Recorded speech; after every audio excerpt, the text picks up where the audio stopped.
ಹಾಕ್ಕೊಳ್ತಾ ಇದ್ದೀನಿ. ಒಂದು ಸ್ವಲ್ಪ ಹಾಕ್ಕೊಂಡ್ರೆ ಸಾಕು ಕರ್ಡು. ಸ್ವಲ್ಪ ಖಾರದ ಪುಡಿ ಹಾಕ್ಕೊಂಡಿದ್ದೀನಿ,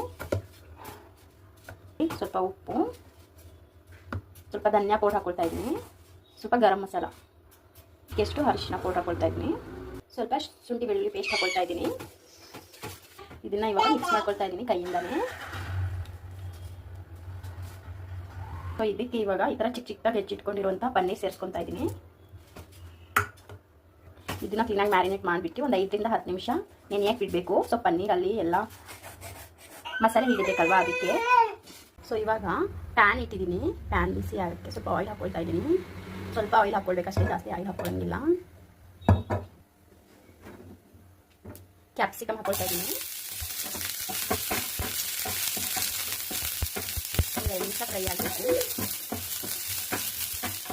ಈ ಥರ ಫ್ರೈ ಮಾಡ್ಕೊಂಡಿದ್ದೀನಿ. ಸೊ ಆಮೇಲೆ ಈರುಳ್ಳಿ ಹಾಕ್ಕೊಳ್ತಾ ಇದ್ದೀನಿ. ಸ್ವಲ್ಪ ಈರುಳ್ಳಿನೂ ಅಷ್ಟೇ 2 ನಿಮಿಷ ಫ್ರೈ ಆಗಬೇಕು. ಈರುಳ್ಳಿ ಫ್ರೈ ಆಗಿದೆ. ಇದಕ್ಕೆ ನಾನು ಟೊಮೊಟೊನ ಸಹ ಸೇರಿಸ್ಕೊಳ್ತಾ ಇದ್ದೀನಿ, ಒಂದು ಅರ್ಧ ಹೋಳಷ್ಟು. ಚೂರು ಅರಿಶಿನ ಪೌಡರ್ ಸಹ ಸೇರಿಸ್ಕೊಂಡಿದ್ದೀನಿ. ಪನ್ನೀರ್ ಕಲ್ಸ್ಕೊಂಡು ಇಟ್ಕೊಂಡಿದ್ನಲ್ವ, ಸೊ ಅದನ್ನು ಹಾಕ್ಕೊಳ್ತಾ ಇದ್ದೀನಿ.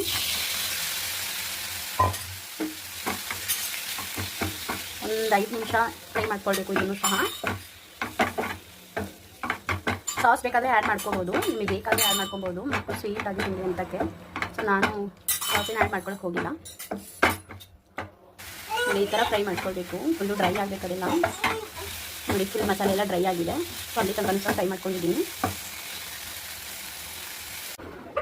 ಚಪಾತಿ ಮೇಲೆ ಮಯೋನೀಸು ಹಾಗೆ ಟೊಮೊಟೊ ಸಾಸು 2 ಸ್ಕ್ರಬ್ ಮಾಡಿಬಿಟ್ಟು ಸ್ಟಫಿಂಗ್ ರೆಡಿ ಮಾಡ್ಕೊಂಡಿದ್ದಿಲ್ಲ ಪನ್ನೀರು, ಅದನ್ನು ಹಾಕಿಬಿಟ್ಟರೆ ಪನ್ನೀರ್ ರೋಲ್ ರೆಡಿ ಆಗುತ್ತೆ. ಸೊ ಮಕ್ಕಳಿಗೆ ತಿನ್ನಕ್ಕೆ ಕೊಡ್ಬೋದು. ಇಷ್ಟೇ ರೋಲ್.